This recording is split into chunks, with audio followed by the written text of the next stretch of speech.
Hello, this is Glenda, Buster, with AKA GK Fralin of Friendly Community.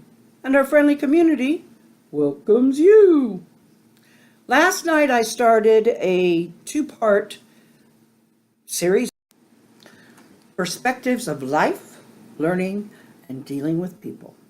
Tonight we continue that.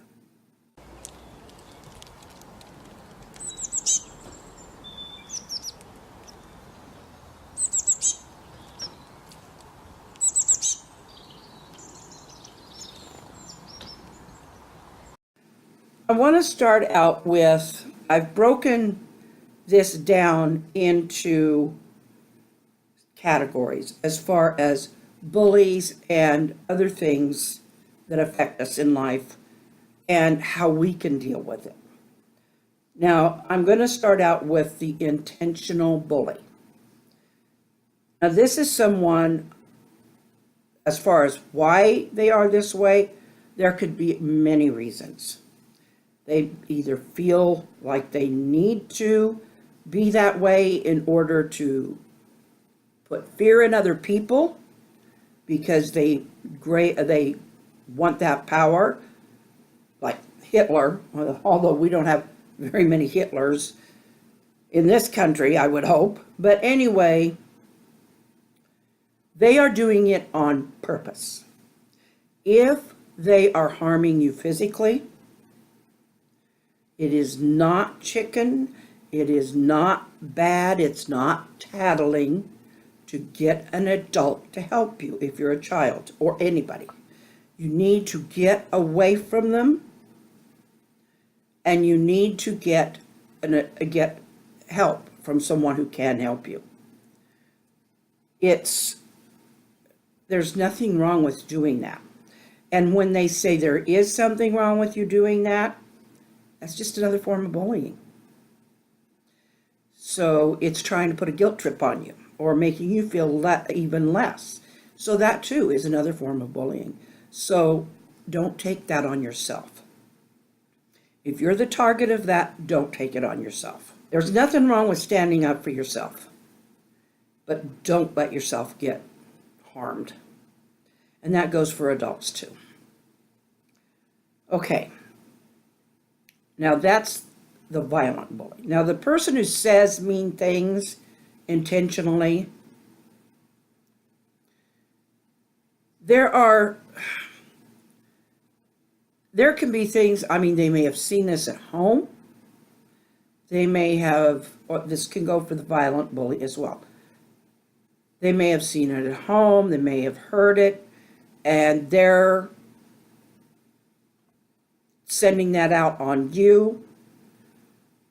They may, for whatever reason, maybe they see you as an easy target. That's kind of how I was when I was little. But that one is a little more difficult to deal with. For one thing, it doesn't leave the bruises, it doesn't leave the scars. It's more difficult. But that doesn't mean that you have to take on what they say. You don't have to own what they say.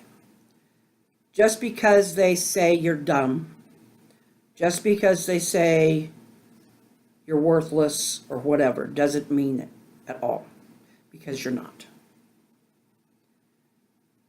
Now, if I am an adult and I see that happening with a child, I'm likely to step in and say that's not right.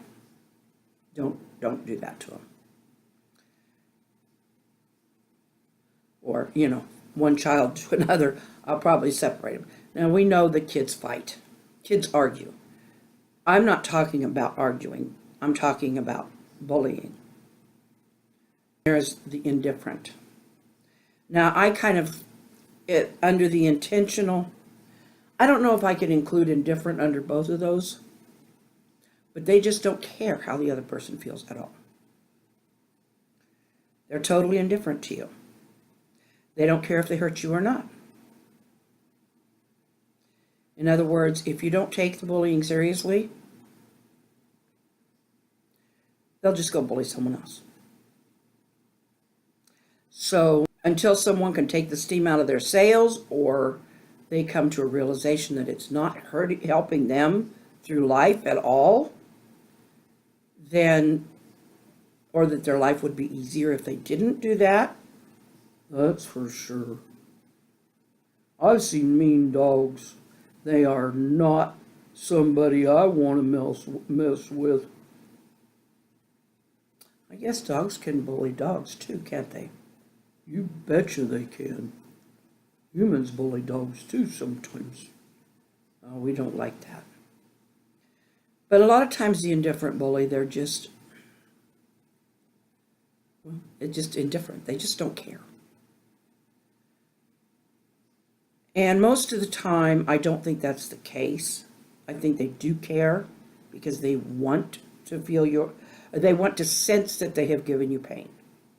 There is such a thing, I think, as an indifferent bully.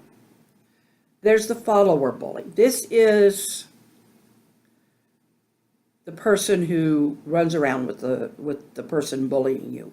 And they will bully you because the other person is bullying you. They want to stay in the good graces of that bully that's bullying you. Either they've been pressured into it by the one who is doing this.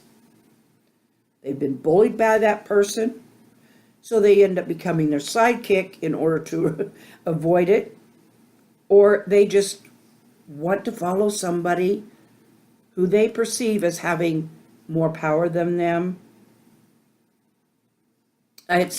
Your guess is as good as mine as to why it happens, but it does happen, and sometimes it can happen in a group. And I don't know, that one's hard to deal with because it's so painful. It really is, especially to a child. It is very painful to have a group decide that, they want to all just kind of gang up. And a lot of that is done because they want to gain popularity at your expense. Because the popular people are making fun of you. And that's generally how it works, is making fun of you. And so then others want to get in with them. Kind of like if you ever saw Clueless. I think there were a couple of them in that show. Definitely in The Craft. Never have understood that, but definitely in that show there were some who were just plain mean. Anyway, and it can be male or female. I have seen boys who are bullied by women. I've seen men bullied by women.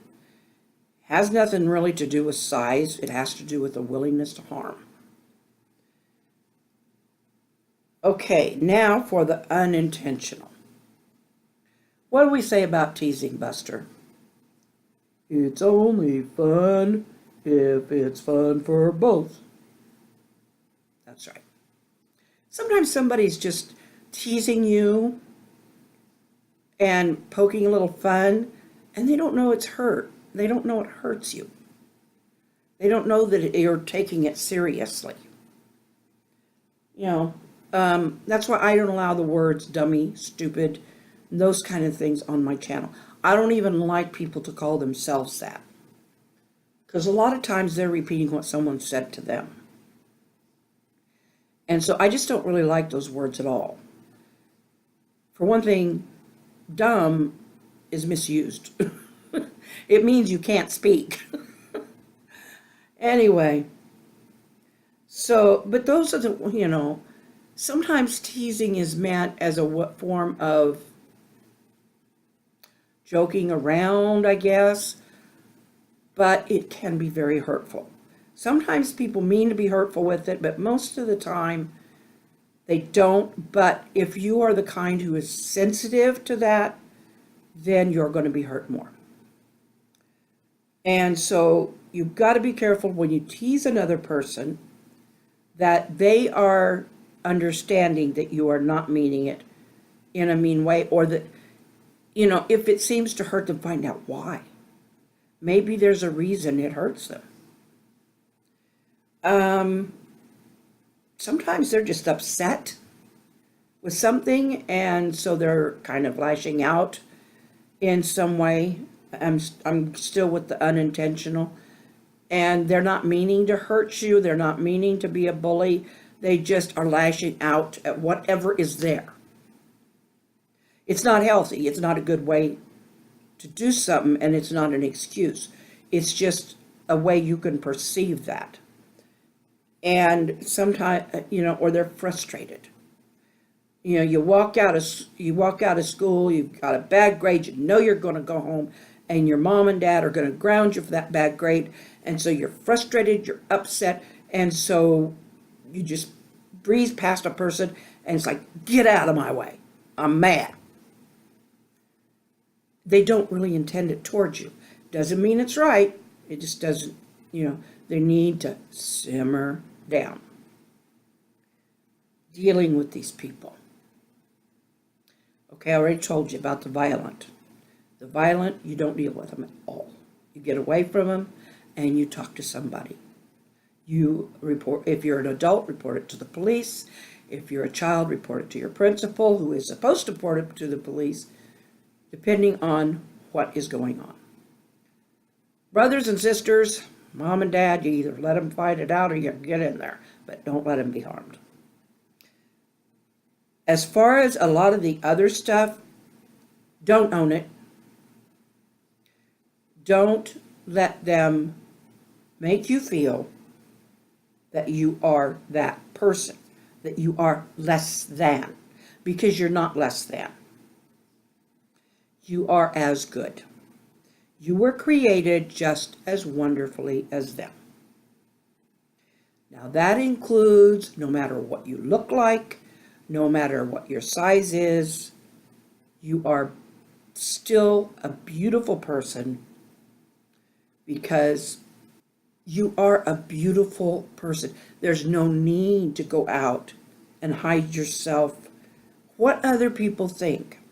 I'll put it this way.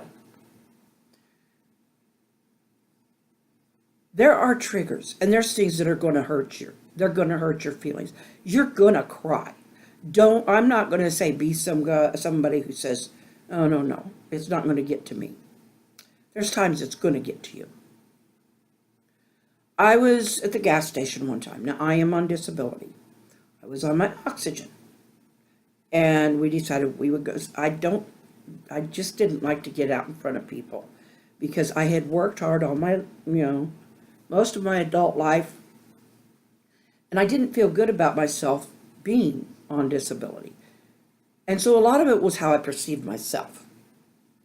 But there was a girl in the station, and she just kept going on and on and on about people who sit around on disability while well, for one thing, people on disability, like SSDI, they have paid that money in. That's money they put into that account. So nobody is paying taxes on that, except them when they pay in their taxes to Social Security. It's called Social Security tax. So that's not the same as welfare or Medicaid, although if a person needs those, they need them. So don't be judging, just because they are. There are those who do abuse, but know that they abuse. Don't just assume. So anyway, I don't know what else to say, but don't let someone else tell you who you are. You decide that. Now, it's you decide if you're going to be that bully. I'm not going to give you that excuse of saying, well, so-and-so did this to me, so I'm going to do it to somebody else. I'm not going to give you that excuse. I can't change you. You can change yourself. You can change yourself with help, but you need to want to change. Well, Buster, we've run out of time again. Already? Yep. Say goodbye fast. Goodbye, I love you. We'll see you tomorrow. Take care of yourselves and be kind.